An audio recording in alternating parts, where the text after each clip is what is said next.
ಎಲ್ಲರಿಗೂ ನಮಸ್ಕಾರ. ಇವತ್ತಿನ ವಿಡಿಯೋದಲ್ಲಿ ನಾನು ಹೊರಗಡೆಯಿಂದ ತುಂಬಾ ಕ್ರಿಸ್ಪಿ ಹಾಗೆ ಒಳಗಡೆನೇ ತುಂಬಾ ಜ್ಯೂಸಿ ಆಗಿರುವ ಚಿಕನ್ ಲಾಲಿಪಾಪ್ ಮಾಡ್ತಿದ್ದೇನೆ. ಲಾಲಿಪಾಪಿಗೆ ಬೇಕಾಗಿರೋ ಮಸಾಲವನ್ನು ರೆಡಿ ಮಾಡ್ಕೊಳ್ಳೋಣ.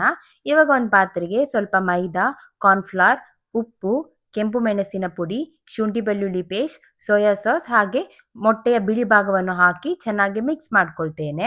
ಇದು ಪೇಸ್ಟ್ ಸ್ವಲ್ಪ ದಪ್ಪವಾಗಿದೆ, ಆದ್ದರಿಂದ ಇದಕ್ಕೆ ಸ್ವಲ್ಪ ಮೊಸರನ್ನು ಸೇರಿಸ್ಕೊಳ್ತಿದ್ದೇನೆ. ಮೊದಲಿಗೆ ನಾನು 1 ಟೇಬಲ್ ಸ್ಪೂನ್ ಅಷ್ಟು ಮೊಸರನ್ನು ಸೇರಿಸ್ಕೊಂಡು ಚೆನ್ನಾಗಿ ಮಿಕ್ಸ್ ಮಾಡ್ಕೊಳ್ತೇನೆ. ಬೇಕಿದ್ರೆ ನಿಮಗೆ ಕನ್ಸಿಸ್ಟೆನ್ಸಿ ತಕ್ಕಾಗಿ ನೀವು ಅದನ್ನ ಸೇರಿಸ್ಕೊಳ್ಬಹುದು. ಪೇಸ್ಟ್ ಈ ರೀತಿ ದಪ್ಪವಾಗಿ ಬರಬೇಕು. ಇವಾಗ ನಾನು ಇದಕ್ಕೆ ಚೆನ್ನಾಗಿ ಕ್ಲೀನ್ ಮಾಡಿ ಇಟ್ಟುಕೊಂಡಿರುವ ಚಿಕನ್ ಲಾಲಿಪಾಪ್ ಅನ್ನು ಹಾಕೊಳ್ತಿದ್ದೇನೆ.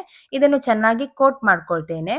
ಇದು ಚೆನ್ನಾಗಿ ಕೋಟ್ ಆದ ನಂತರ ಒಂದು 30 ನಿಮಿಷಗಳ ಕಾಲ ಅಥವಾ ನಿಮ್ಮ ಹತ್ರ ಸಮಯ ಜಾಸ್ತಿ ಇದ್ರೆ ಜಾಸ್ತಿ ಸಹ ಇಟ್ಕೊಳ್ಬಹುದು. ಇದನ್ನು ಮ್ಯಾರಿನೇಷನ್‌ಗೆ ಇಡ್ತೇನೆ. ನಂತರ ಕಾಯುತ್ತಿರುವ ಎಣ್ಣೆಯಲ್ಲಿ ಗೋಲ್ಡನ್ ಬ್ರೌನ್ ಬರೋ ತನಕ ಇದನ್ನ ಎರಡೂ ಕಡೆ ಚೆನ್ನಾಗಿ ಬೇಯಿಸ್ಕೊಂಡ್ರೆ ಸಿಂಪಲ್ ಹಾಗೆ ಡಿಲಿಷಿಯಸ್ ಆದ ಚಿಕನ್ ಲಾಲಿಪಾಪ್ ರೆಡಿ ಆಗ್ತದೆ. ಈ ರೆಸಿಪಿ ಮಾಡ್ಲಿಕ್ಕೆ ತುಂಬಾನೇ ಸುಲಭ ಹಾಗೆ ತುಂಬಾ ರುಚಿಯಾಗಿರ್ತದೆ.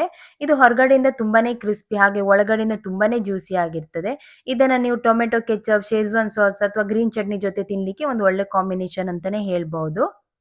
ಇದನ್ನ ನೀವು ಊಟದ ಜೊತೆ ಸಹ ತಿನ್ಬಹುದು, ಇಲ್ಲಾಂದ್ರೆ ಸಂಜೆ ಟೈಮಲ್ಲಿ ಸ್ನಾಕ್ಸ್ ಆಗಿ ಸಹ ತಿನ್ಬಹುದು. ಹಾಗೆ ನಿಮ್ಗೆ ಏನಾದ್ರೂ ಈ ವಿಡಿಯೋ ಇಷ್ಟ ಆಗಿದ್ರೆ ಲೈಕ್ ಮಾಡಿ ಹಾಗೆ ಕಮೆಂಟ್ ಅಲ್ಲಿ ತಿಳಿಸಿ ಹೇಗಾಗಿದೆ ಅಂತ. ಇನ್ನು ಹೆಚ್ಚಿನ ವಿಡಿಯೋಗೆ ನನ್ನ ಪೇಜ್ ಅನ್ನು ಫಾಲೋ ಮಾಡಿ. ಮುಂದಿನ ವಿಡಿಯೋದಲ್ಲಿ ಸಿಗೋಣ. ನಮಸ್ಕಾರ.